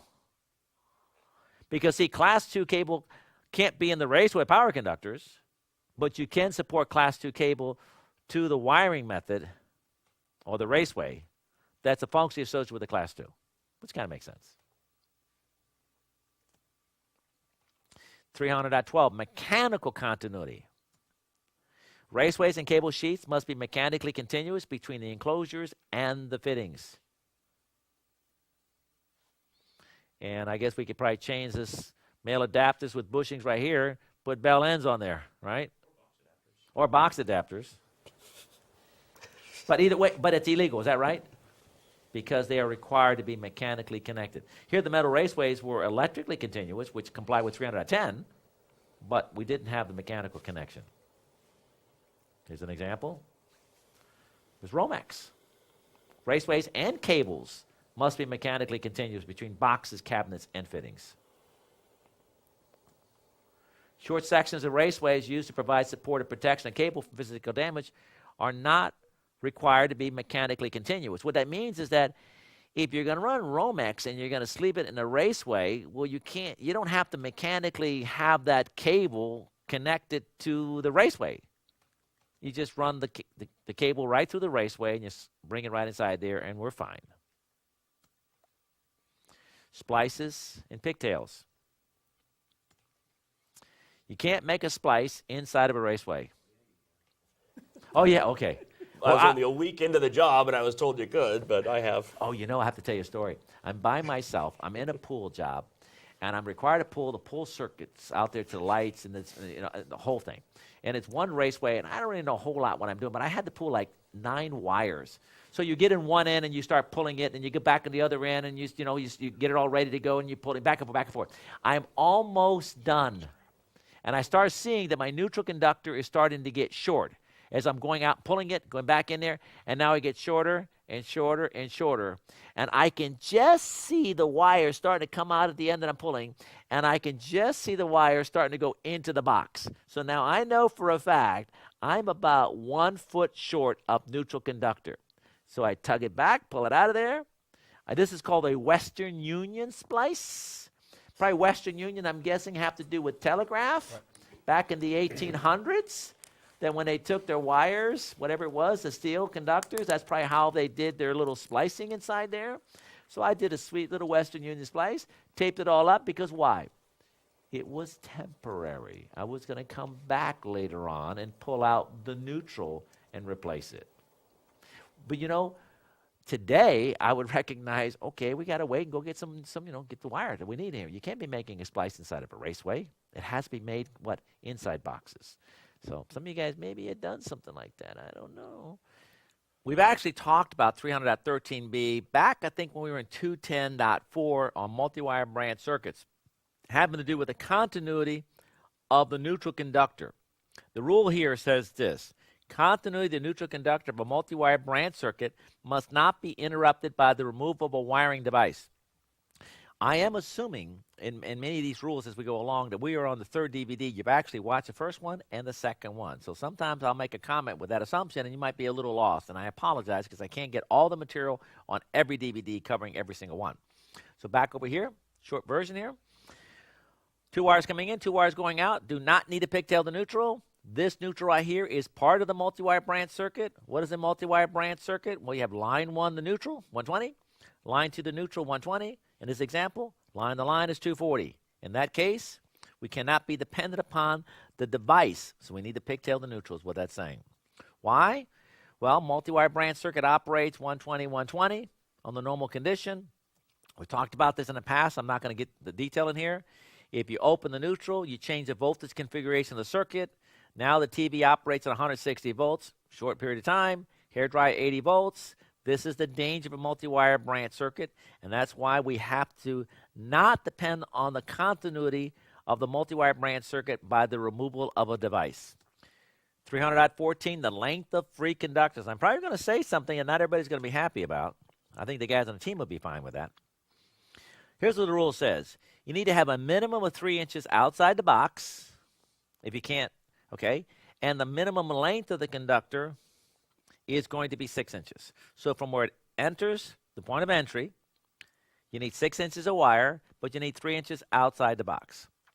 So here's an example. It doesn't matter how many extension rings you put on there. What matters is that you have 3 inches outside the box and a minimum of 6 inches from the point of entry. Now, I'd ask Mike to give me some wire nuts in this graphic, and I really didn't mean to drop the wire nuts in the box. What I meant was I wanted him to show a splice here where I did not have 6 inches of wire coming out of the box, but I had maybe like 3 inches of wire, splice, but I had what? 6 inches of wire from the point of entry, total length outside the box, and a minimum of 3 inches outside the box. Some people think that this rule prohibits you from having the conductors less than 6 inches long. That's not what it says. You might have the wires only 2 inches coming in the box, and then you get, remember that with the needle nose, with the fingers, and you got to close your eyes to try to visualize that you're making that connection inside there. Yep, that's still permitted. That's not illegal. It's just that when you get done with your little game there, then you have what? You have 6 inches from the point of entry, and you have 3 inches outside the box so that you can put on your device. Same rule, 314, but just a different graphic. See, if the opening is not greater than 8 inches, or it's less than 8 inches, then you need 3 inches outside the box, and you need 6 inches from the point of entry. If the opening is 8 inches or larger, then you just need the 6 inch from the point of entry. You don't need the 3 inches outside. And the logic is that if the opening is less than 8 inches, well, then you can't put your hands in the box, so you need 3 inches outside the box. But if the opening is 8 inches or larger, then you can put your hands in the box, and then you don't have to have it outside the box 3 inches, but you still have to have 6 inches of conductors inside the enclosure. 300.15, boxes of conduit bodies. You know what? There's certain rules I kind of like, and for whatever reason, I like 300.15. I don't know. It just feels good. I think they're kind of cool. One thing 300.15 says is that we need to just say fittings are permitted only on the wire method for which they are listed. In other words, you can only put a fitting for what is listed. So here's an EMT fitting, and here's rigid metal conduit. Well, then you can't do that. Now, oftentimes, oftentimes fittings that are 2.5 inch and larger are marked EMT, RMC, IMC. Now, I don't know if you know this, but all raceways 2.5 inch and larger, have the exact same outer diameter. The inner diameter obviously changes between the different methods. When you get 2 inches and lower, all raceways do not have the same outside diameter. And because 2.5 inch and larger has the same outside diameter, you could put 2.5 inch PVC coupling on a stick of rigid conduit because it would physically fit. Obviously, you can't do that legally do that. I'm just saying it's a mechanical thing. So that's where the danger comes, that people might be using one wiring method fitting on a wire method that's not specifically identified for that application. Here's a little interesting one. This is Costa Rica PVC on an EMT connector. Obviously, that fitting is not listed for that wiring method. They just, don't even put a fitting at all. So they can't violate that rule because we don't have a problem with the fitting. Actually, I'm not quite sure. Oh, you know what? This rule would violate? This would violate what? Well, 110.3b, obviously. 110.3b. I'm not sure about that. But I know it would violate 300.10 because metal raceways are required to be, and cables are required to be mechanically continuous, right? So for sure, I'm going to find a rule that's going to violate that one there. Splices and termination points. Anytime you make a splice or you terminate, you are required to have a box. So you get your wires, make a splice. Now, it does not apply to Chapter 7 and Chapter 8. Now, watch this. Article 300 applies when 300 applies, which is all conditions. But Chapter 8, it doesn't apply to Chapter 8. So your telephone, twisted pair of coaxial cable, you do whatever you want to do there. Now, when it comes to security systems, well, that's Class 2 because it's a Class 2 power supply. But when it comes to security systems, well, 725 specifically says this, that none of the requirements in 300 apply. And what rule are we in? Take a look at that. We are in where? 300.15. That none of the requirements, I think at 725.24, tells us that none of the requirements at 300 apply to 725 except, and then 725.24 kind of says which ones do apply. And they do make a reference there in 300.15. Let's take a look at that graphic. Okay, so that's one I want to make sure I want to cover there. Ryan, do you want to make a comment? Yeah, just a little thing. It's 725.3. Oh, of course. Right. And you know what? While you're in .3, can you jump on there, 725.3, Ryan? Sure. I made the comment that Chapter 3 applies to everything, including Chapter 5, 6, and 7. But Chapter 7 is very unique in 725.3, not .24, because that has to do with neat workmanship-like manner. Right. .3 tells us, read to me in a short version, 725.3, how it confirms what I just said. Yeah, circuits and equipment must comply with the articles or sections listed in 725.3A through L. And then the important part is only those sections of Article 300 referenced in this article shall apply to Class 1, Class 2, Class 3 circuits. So what he just read, only the references in 725 referencing 300 apply, and 725 does not reference 300.15. So your low voltage wiring, you make splice, however you want to make your splices, that's not a problem at all. We good? All right. 300.15 also talks about, would you mention that whenever you're going to terminate wires, you have to terminate it in an enclosure. Obviously, that is a violation. We mentioned this right here. Now, communications, oh, there's that reference on the bottom of this graphic here, 725.3, about it not referencing. But also 90.3 means that it doesn't apply to communication circuits. Remember, 90.3 says chapters 1 through 4, 5, 6, and 7. 8 is independent. Well, 90.3 is the one that says that 300.15 does not apply to chapter 8 because it's independent. So we don't worry about your twisted pair, your coaxial cable, do whatever you want to do there. That's fine. Make it up in the walls. We're good. 315C, when a raceway is used to support a protection of cables, a fitting to reduce the potential for abrasion must be placed at the location the cable enters the raceway. They have these, who makes those? I can't remember who makes these little fittings. They're the yellow caps. Arlington. I think that's a great company. Arlington, man, those are some creative guys. I've never actually talked to anybody there, but the products, there's something going on with that company that they're doing a lot of thinking, all these cool things for electricians. And that says, hey, guy needs a connector? We'll make it up. Boom. You pop it on the end of that piece of EMT, and you move on. That's a beautiful product. Continuing on, 315F talks about a fitting in lieu of a box. Now, I might have you talk about this, right? I don't know if you know a little bit about this, 315F. A fitting is permitted in lieu of a box or conduit body where the conductors aren't spliced or terminated within the fitting, and the fitting is accessible after installation. What this rule is saying is that if you run a piece of flex, okay, or you run a wiring method, let's say you're running conductors in this raceway, and then you're going to go to this fixture, and you're going to convert from raceway to wiring methods, you can put a fitting on there to make the transition instead of having to have a box. You can even do this with MC cable. When you run MC cable, then you just put a fitting on the end of the raceway, the EMT, whatever it is, and then you can make a transition between the two of those. And so it's just saying, well, you don't have to have a box at the end of every raceway when you're making a transition there. Okay, let's go to 300.15H.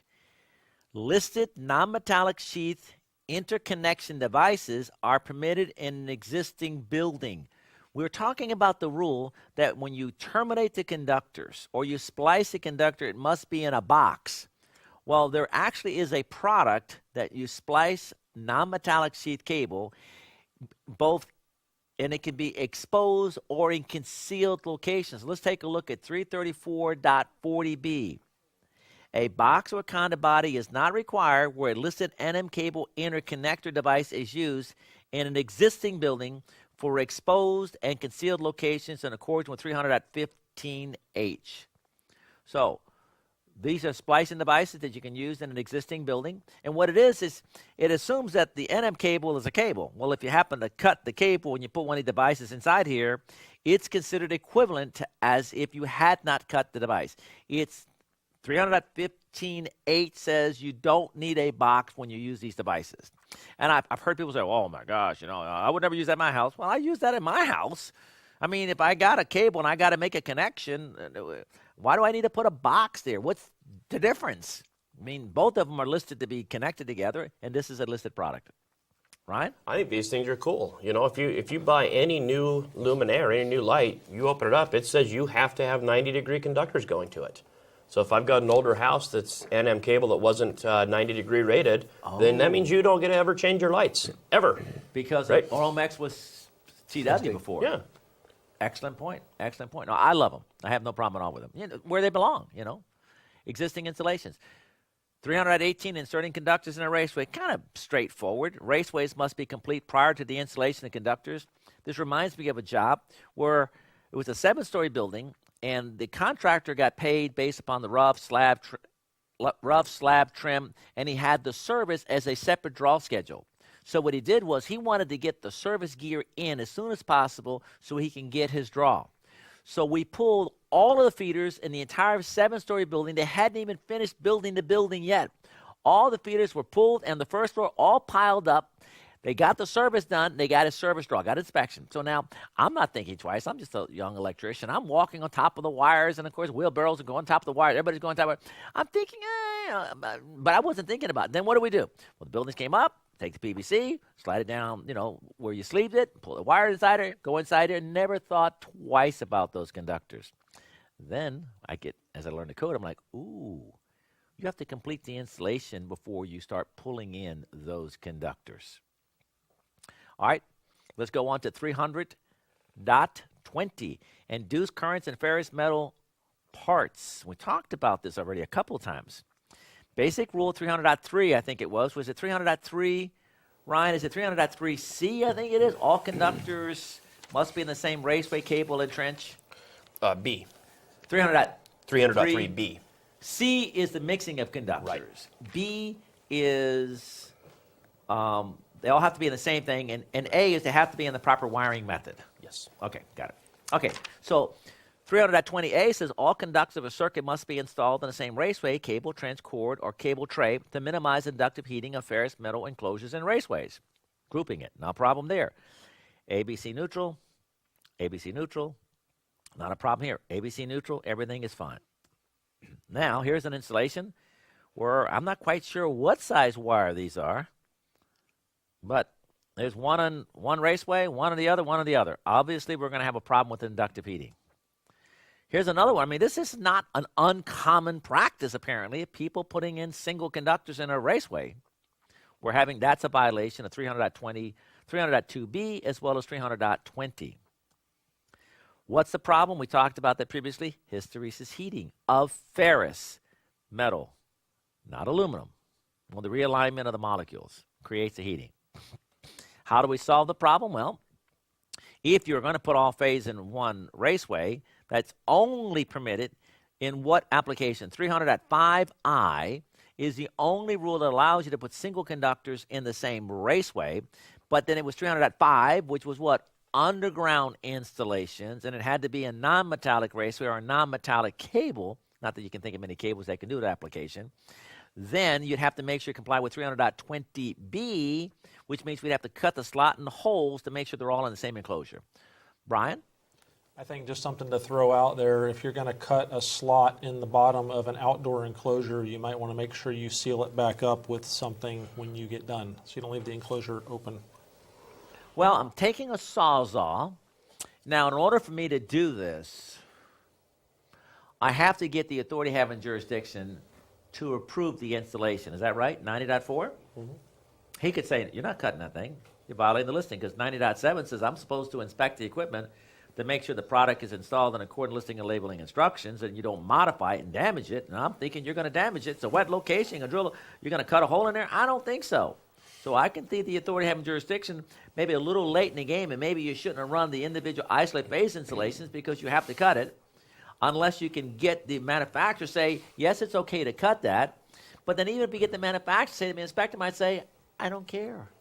I'm not going to let you cut the bottom of that. Yeah, but I already cut it. It's already in there. Not going to happen. So I would say you got to be very, very careful about this. Consider the ramifications. Eric? I think practically a lot of times what happens, if that's a ferromagnetic plate there, it's just simply replaced with an aluminum plate. I'm not, that's... Yeah, there you go. That's brilliant. Yeah. You're saying, okay, well, I can solve that problem. I don't have to worry about filling it in. I don't have to be cutting inside here, because this we'll talk about in ferrous metal enclosures. I'll get with the authority having jurisdiction. Listen, would you have a problem? I'm going to replace the bottom from steel to aluminum. You know what I mean? So that's a brilliant answer. Yeah. Good one. Now, this is actually single conductors. And if you take a look at the conductors here, it's CT conductors, which is cable tray use. These are single conductors that are installed underground in a network system. A lot of times, some of the cities, they run all the utility wiring like underground, and they have them like inside these metal racks. Well, if you have a metal rack and you're running conductors like in a cable tray, and the metal rack is completely enclosed, well, guess what you have? You're bringing all, and what they did was, and the racks are set with like little rails in between. Well, they put A through this one set of rails, and then they put B through another set of rails, and C, and guess what happened? Inductive heating. What do you need to do? ABC neutral, ABC neutral. You need to group the conductors. So even when you're in a cable tray application, you have to be sure that if you're going to have a sealed enclosure or running single conductors between enclosures, I can see where you can put a chase nipple between some enclosures, right? An A and B and C and neutral. Ferrous metal enclosures, we're going to have some problems there. Moving to 300.21, spread of fire or products of combustion. Openings into or through fire-rated assemblies must be fire stopped using approved methods to maintain the fire-resistant rating. Ryan, how do I know if I'm an electrician or a low-voltage guy, how do I know that when I go through these walls, is there any way to know that, listen, you can't just pop through that and run that wire through there? You got to do something. You got to make sure you seal it in a certain way? It's difficult. In the 2009 IBC, it's required that you mark your fire-rated walls, if there's a suspended ceiling, that you mark it up above the suspended ceiling every 30 feet, if I'm not mistaken. And that's something we see all the time now. But for older buildings, it's pretty difficult. A lot of people think that there's fire-rated walls separating every different type of occupancy and every type of this and that, and that's just not the case. Now, how does this thing, okay, now that we have the IBC, International Building Code, and it has this requirement above suspended ceilings every 3 feet, 30 feet, how is it marked? I mean, how would I know? Oh, you spray paint it. Usually you get a stencil, paint it. Oh, okay, Walk so 30 it's a feet, do it mechanical again. thing that's done in the field. Oh, yeah. Oh, okay, now. Brian? I was just going to say, going back to what you and I had discussed earlier about looking at an EC&M magazine, if you're in the trade and you're penetrating firewalls, there are so many awesome new products coming out every single day for fire penetrations.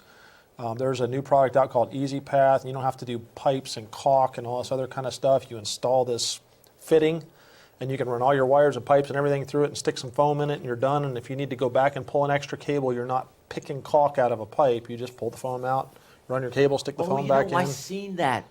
If I remember right, they make these things that they're little, they almost look like sandbags. I've seen one of these that look like a sandbag type of thing, where it expands. You know what I mean? So there's different ways to achieve it. There's just a myriad of different products. So it's another reason to really stay up with the current stuff in the field.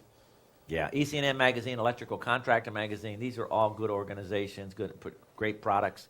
IAEI, you're a member of the International Association of Electrical Inspector, another great magazine you're going to get there. So these are things you can consider about. All right, let's moving on. Now, I've shown this slide a couple times, and every time I say this, I got a friend of mine who's an electrical inspector, building inspector, says, well, I'm not quite sure whether that necessarily is going to meet the fire rating requirement, because it isn't a matter of going get stuff and putting it in a hole. It's a matter of getting the right stuff, putting it in the right opening under the right conditions, depending upon the fire rating, depending upon the material. And this is a whole like a science that's involved here. And I heard 3M and also Hilti. And I'm sure there's other organizations, but these guys are like really on top of it. They have the products, they have the technology, they have the training, the education, and they're very much concerned about this because this is a big deal. I remember myself, Ryan, let me ask you a question. If you have a multi-story building, 3-story building, and you have this, and you're sleeving the PVC, or 7-story building, you're sleeving the PVC up, is that considered fire rated? You have to seal those individual floors? At the floor? Yeah. Between a multi-story, multi-family building? Sometimes. Concrete, I'm sorry, it's a concrete slab, Right. And it's a 7-story building, and I'm sleeving PVC. I'm running PVC up through it. Sometimes those are fire-rated floor ceiling assemblies. Sometimes they're not. Sometimes you have to actually fire stop around those penetrations. Sometimes you need to do what's called fire blocking, which might just be stuffing some stuff in that hole. All right, So it's not an tough. easy thing. That's the thing. I mean, Victor? it's Well, another problem with this is you can't tell how thick that is, how thick the fire stopping is, and that's part of the UL listing on that fire stop is the thickness of it that goes in that hole.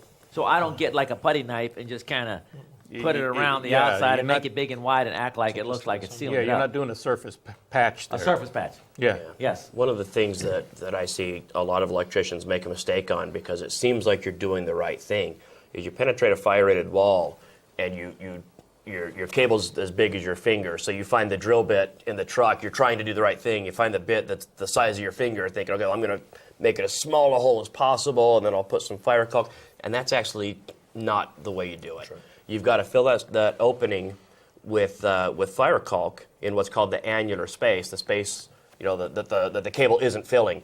You've got to fill that up because as that heats up, your cable starts to deform. Picture PVC conduit. Your PVC conduit starts to melt, and then you've got this opening. Well, the fire caulk is going to expand into mess and fill that opening that the raceway is leaving behind. Does that make sense? Yeah, I got you. Mm-hmm. Okay, I guess the point that these guys that are trying to tell us is that this is really, really important. You need to know if it's a fire-rated floor, wall, or ceiling. You need to make sure you get the people who have the right product. You need to make sure before you start running the cables through that you have a plan so that you do it right, because we don't want to have smoke and fire travel from one location to the other, and we create the problem. We're the experts. We're the leaders. We're the ones that people are depending on, that when the electricians come on the job, they're not going to create a problem. If anything, they're going to make sure there's an electrical system that doesn't create problems. An electrical system, when it does fail, it's going to fail safely, and we're going to protect the occupants. And that's what's really important to all our team members here and those that are streaming as well as watching this DVD. Now, this is an interesting rule right here. This rule is an informational note. And it says outlet boxes installed on the opposite side of a fire-rated assembly must have a horizontal separation not less than 24 inches unless listed for closer spacing or protected for fire-resistant putty pads. This is a really hard graphic to understand, but let me try to paint it out to you. Maybe we can do it in a different perspective. Here's a box in one side of the unit, okay, and then there's a cavity, and then there's a box on the other side of the unit, and let's say these studs are 16-inch on centers. The code requires that when you have outlet boxes on opposite sides of a fire-rated assembly, that be separated not less than 24 inches. So right here, that's a violation. When I was an electrician working in the field, I thought the violation was that you couldn't have it on one side of the stud and the other side of the stud. No. You can't have it on one side of the stud, and you can't have it on the other side of the stud, and you can't have it on the other side of the stud. It has to be a minimum 24 inches. Here's an example, 16-inch on centers, so it's 16. 16, that's 32, and 32 minus 4 is going to give me 28. 28 minus 4 is going to give me what? Probably 24. So that then would possibly be a violation, because this cannot be any closer than 24 inches. So how do you do it? It can't be any closer than 24 inches, so however you're going to do it's fine. But Ron, I had a question asked me recently, and I didn't have the answer. And I know it's not a building code, not electrical question. I understand the separation, that it can't be any closer than 24 inches horizontally. But what about if I'm in the same cavity on the same side? So it's not back to back. It's not back to back. Yeah. I'm just in this for, side. For I'm going off the top of my head here, but for boxes that are 16 square inches, which of course is a 4 square box, no coincidence, you can have 100 inches on one side of the wall. You can have 100 inches of opening in any 10 square feet of wall. Okay. That's yeah. I heard that before. 100 square inches. How do I measure this? Oh, okay. Yep. So I mean, if I happen to have 2 boxes on top of each other, it doesn't really matter what's around that. The fact is, Then it does matter what's around that. But right? I'm saying, so you my get, 10 if that's by all 10 your penetrations. My 10 by 10 is 100 square inches. Whether Right. I had them on top of each other or if I had them, 3 feet Right, yeah. apart, that's not the issue there. In any given, So you given can 10 take square this, feet. like you can take this like a little 10-foot square thing and you can move it around. Right. Right? Yeah. And make sure that 10-foot square thing. Yeah. In other words, Right. you could take this imaginary, however you want to, square feet. It's Right. 10 foot 10 square feet. Right. And it's 100 square inches. Right. Now, is that something, where do I know this from? That's in the building code. It's in the building code. Yeah. And then the solution, if you can't accommodate that, the most common example is in a hospital. You look at what they call the head wall, right behind your head when you're laying on the thing. You got everything penetrating. And then you use putty pads. There's just no other answer. Oh, tell me what a putty pad, people that have no clue what a Yeah, putty putty pad pad is all the ones that I've ever seen are red. That seems to be the fire color generally. But it's a pad that it's kind of like Play-Doh in texture. You know what I mean? You take your 4 square box and you stick it on there and you mold it around the box and hang it, and there you go. It recreate with any fire rated wall. If you could go back like 2 slides, one more, sorry. You have both sides of that, both of the sheets of drywall you're looking at are part of the assembly. You have both of those are what are called membranes. You have the membrane that is on the right side of the wall and the membrane on the left side of the wall, right? Right. So what you're doing with a putty pad, you make a membrane penetration, but then you put a putty pad in and you're reestablishing that membrane. Because I didn't break this side over here opening. I only Right, it's not broke a this through side penetration, it's a membrane here. penetration. Actually, I think what you're saying is that if I brought this cable down to a pull station here, Yep. I could maintain that fire rating by putting a putty pad Right. around that box. Right, because then I've reestablished that membrane. So I still maintain that fire rating in that assembly. Exactly. Oh, by the way, don't use a plaster ring. It's got to be a box, right? No plaster rings in a fire-rated wall. No cut-in boxes. Hold on. Yeah. So I would have to have boxes. Boxes, To install in a fire rated wall. right. And no cut-in boxes. No cut-in box boxes. has to be secured to the stud. That's information you'll find in the UL White Book under category QCIT. I knew that. I know. Yeah. Brian? Well, you say I knew that like you didn't know that. Let me tell you, I did a very large fire alarm retrofit in a hospital, and we added a bunch of devices in existing walls with a product that I can't name because there's still some litigation going on about the product that was for retrofitting 4 square boxes into walls. And it was a UL listed product, but it does not meet the requirements of the UL assembly to install a cut-in box in a fire-rated wall. So we had to go back in the entire hospital with long screws and attach our boxes to the studs on both sides after we had already cut them in and fished the flex down the walls. It was very expensive. All right. So if it's a fire rated wall, floor, or ceiling assembly, and I want to get something into an existing wall, I have to actually cut the drywall out and physically mount the box to a framing member. Yeah. Got to cut the hole next to the stud. Well, think about it. On a typical cut-in box, I've always called them steamboats, clips, retainers, whatever you call them. You Sure. cut in the box, right? And Madison you have clip. the little doodads that Right. clip in, okay? Well, so light that wall on fire, and it starts to fail. It hasn't failed yet, but it's starting to crumble a bit, right? Okay. So what happens to that box is as the wall starts to crumble, the box just falls in the wall, Okay. right? And now you do have an opening in the wall. Now you've failed your Oh, your so wall. if I have a metal, no, okay, but I could use a plastic box because they make plastic boxes that are fire rated. Sure. So I could but the box is securely mounted to the structure, Right. so it maintains that opening. Exactly. I got only so many square inches within so many square feet. I got to be careful that if I'm going on opposite sides, I keep at least 24 inches horizontally between these. This is some fundamentals. I got to make sure if I go through or into fire-rated walls and assemblies, I need to make sure I seal that. I got to know if it's a fire-rated wall floor assembly before I even get started. I think I'd sub this out to somebody. Yeah, it's tough. Yeah. This is not easy. All right, let's go ahead and move to 300.22. Focusing on 322C, Note 1, which explains to us that the scope of 322C applies to the space above or below an area used for environmental air. So that would be your drop ceiling area or a raised floor area that's not in an information technology equipment room per 645. That, and I'm going to just use the word a plenum space. It's not the technical right word, but I'm going to use the word the plenum space. That's what 322C is talking about. In plenum space, because of the environmental air and concern about toxicity, you can only use specific wire methods. And you'll notice all of these are metal wire methods. EMT, rigid, IMC, armor cable, MC cable, as well as flexible metal conduit. No non-metallic parts can be in the plenum space. Now, not 322C rules, so we probably should just remove out that reference on top. The reference is in all these other rules in Chapter 8, and Chapter 7, 760, and 640.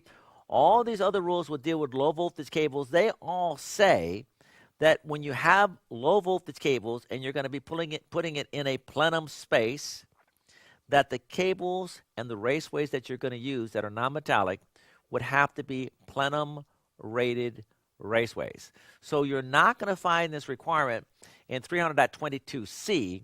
You're going to find it in the Chapter 6 or 7 or 8 rules that refers you, that says that in this space, the wiring that's specified in 6, 7, and 8 would have to be plenum rated. CMP, CL2P, and that type of wiring methods. Interesting change made in the 2014 code and concern about toxicity. And here would be a great place. Oh, here we go. Here are the jack, what do they call those things? The what? J-hooks. J-hooks. And Victor, you were saying something when I was saying, you were talking about some conductors, and you were saying, well, Mike, you know, on the bar joist, you really can't run those conductors through the bar joist. I'm like, oh, no, yeah, you can.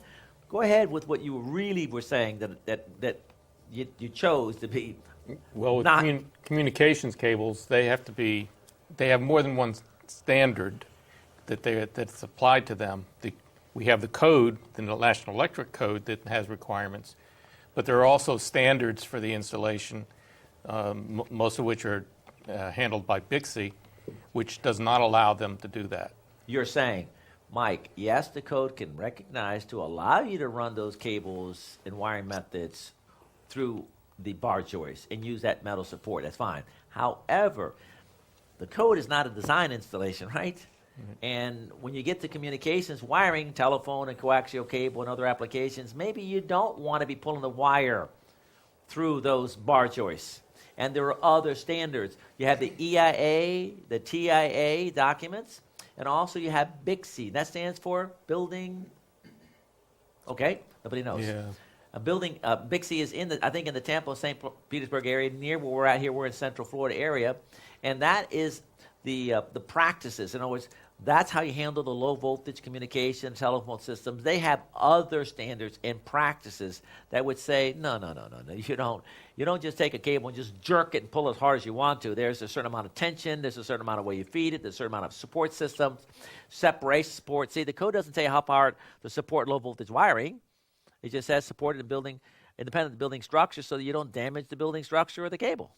So I wanted to bring that in for you, Victor, and thank you for reminding us that there are other things beyond the scope of the code to make sure that you have an installation that's going to be effective, and it might even give you convenient, it might even work. So now we have what? Plenum-rated cable ties are required in a plenum space. Now, if it's not a plenum space, well then, you can run any kind of wiring method you want to up in that space.